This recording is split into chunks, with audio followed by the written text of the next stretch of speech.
I think ये बड़ा sophisticated attack था। और अगर आप देखें इसमें जो सप्लाई चेन है, वो अभी इस पे काफ़ी सवालात हैं कि ये पेजर कहाँ मैन्युफैक्चर हुए। कुछ लोग कह रहे हैं ताइवान की कंपनी है, जो ग्लोबल गोल्डन गॉफ के नाम से, या फिर कुछ लोग कह रहे हैं कि हंगरी की कोई कंपनी थी और वहाँ पे मैन्युफैक्चर। कुछ लोग ये कह रहे हैं कि बीच में इंटरसेप्ट की गई सप्लाई चेन और इसराइल ने फिर इसमें जो एक्सप्लोसिव डिवाइसेज है वो फिट की, वो बड़ी मिनीचर लेवल की थी।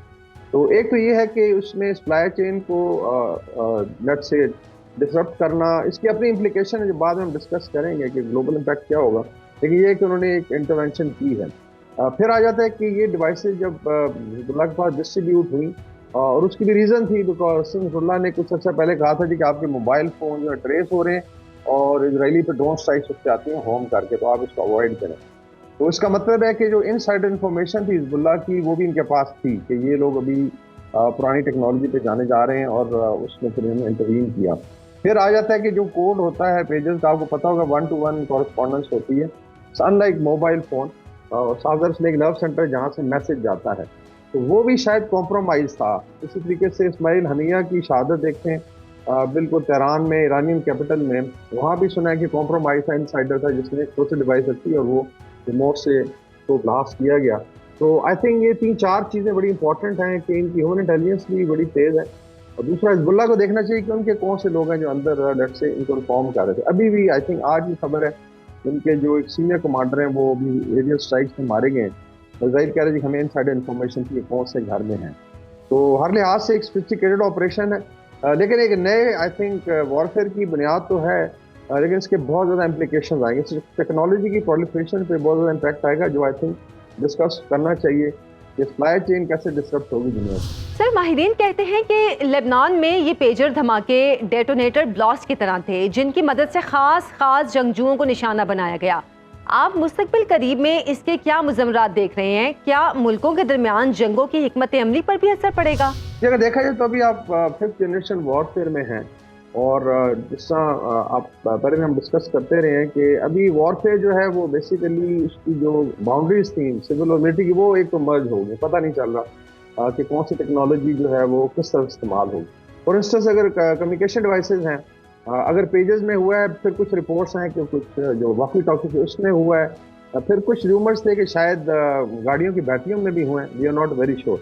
लेकिन ये ज़रूर है कि रिमोट टेक्नोलॉजी से ये चीज़ें की जा सकती हैं और मैस लेवल पे की जा सकती हैं। जिस तरह ईरान का जो न्यूक्लियर प्रोग्राम है उसको आई थिंक एक दो दफ़ा हिट किया इसराइल ने, जिसमें स्टक्सनेट और बॉटनेट का इस्तेमाल, वो भी फिर रिमोट डिवाइस है कि आप उसको ट्रैक करके इसको कर सकते हैं। तो ये मोस्ट प्रॉब्ली मोबाइल टेक्नोलॉजी में आएगी या ऑलरेडी आ चुकी है। इसका मतलब है कि आपका मोबाइल, मेरा मोबाइल, आपका टीवी सेट, आपका कैमरा, आपका जो हेली कैम है जो आप फंक्शन पे यूज़ करते हैं, सर्विस करते हैं, एनी टेक्नोलॉजी जो नेट से कनेक्टेड है जिसमें बैटरी है, that can actually become a bomb. और ये बड़ी ख़तरनाक सिचुएशन है बिकॉज उसमें अभी आ जाएगा कि जो सप्लायर्स हैं वो कितने सर्टिफिकेट्स देंगे कि जी ये इस चीज़ से मुबर्रा है। मसलन अगर आप अभी कोई पार्सल भेजें तो आप एक सर्टिफिकेट देते हैं, बाहर भेजें या पाकिस्तान में, जिसमें पुराना खासा तो जहरीला मवाद या एक्सप्लोसिव नहीं है। तो क्या ये सप्लाई चेन की disruption overall global supply chain को कैसे इम्पैक्ट करेगी? I think even Israeli technology अभी कोई नहीं लेगा माइंड में, अगर आई थिंक सेंसिबल लोग हैं बिकॉज दे नो इट कि ये तो इसमें इम्प्लांट कर सकते हैं इसको। तो हाँ, ये ज़रूर है कि वॉरफेयर में अभी ये चीज़ इस्तेमाल होगी, इसमें लीडरशिप को टारगेट किया जा सकता है, इसमें जो है मैस स्केल पे टेररिस्ट अटैक हो सकते हैं और टेररिस्ट के हाथ भी ये टेक्नोलॉजी लग सकती है। तो मेरे ख्याल में एक बहुत खतरनाक सिचुएशन। अच्छा, जारे इसराइल ने हिजबुल्लाह के साथ जो किया, क्या हम इसे कंट्रोल्ड या टारगेटेड वॉर कह सकते हैं, या ये किसी मौसर 3 स्पाई ऑपरेशन से ज़्यादा कुछ नहीं? क्या हम ये कह सकते हैं कि डिवाइस हमले 6th जनरेशन वॉरफेयर हैं? ये अभी इसको 6th जनरेशन तो शायद नहीं कहा जा सकता बिकॉज अभी दुनिया जो है, जो टूरिस्ट है, वो कहते हैं कि 5th जनरेशन वॉरफेयर में हम दाखिल हुए हैं। मे बी आप कह रहे हैं कि 6th जनरेशन वॉरफेयर की कुछ चीज़ें नज़र आ रही हैं। फर्स्ट जनरेशन वॉरफेयर पुराने ज़माने में थी जब तीरों तफंग इस्तेमाल होता था, घोड़े थे। फिर सेकंड जनरेशन वॉरफेयर आई जब इंडस्ट्रियल रेवोल्यूशन आया, के अंदर मशीन गन आ गई। इसके बाद आर्टिलरी ने जो है उसके अंदर एक तरक्की की।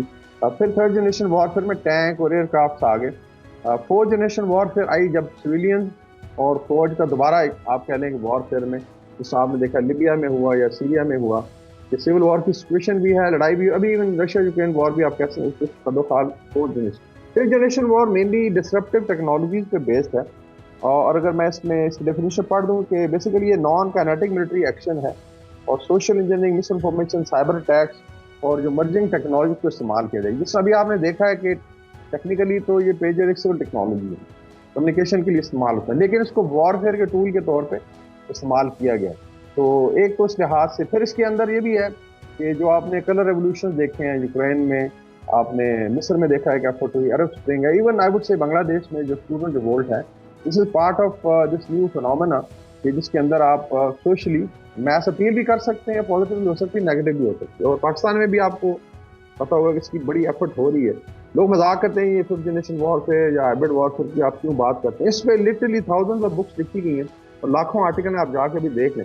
लेकिन ये आई थिंक जो सिविल टेक्नोलॉजी का इस्तेमाल है वॉरफेयर में इजराइल ने जिस तरीके से किया है, ये डेफिनेटली आप कह सकते हैं अभी हम सिक्स जनरेशन वॉरफेयर की तरफ बढ़े। इसमें आर्टिफिशियल इंटेलिजेंस भी आ जाएगी और इसके अंदर ड्रोन वॉरफेयर है और इसके अंदर इस तरह की डिवाइसेज हैं जिसमें सिविलियन डिवाइसेस का, और ये बड़ा खौफ पैदा करेगी। आप खुद सोचें कि अगर आपको छोट ही नहीं है कि आप और मैं अभी बात कर रहे हैं कि मेरा अपना मोबाइल फ़ोन खुदा ना खास्ता हट जाए या जहाँ पे PCR आपका है वहाँ पे भी धमाका हो जाए, तो जस्ट इमेजिन कि कितना खतरनाक है।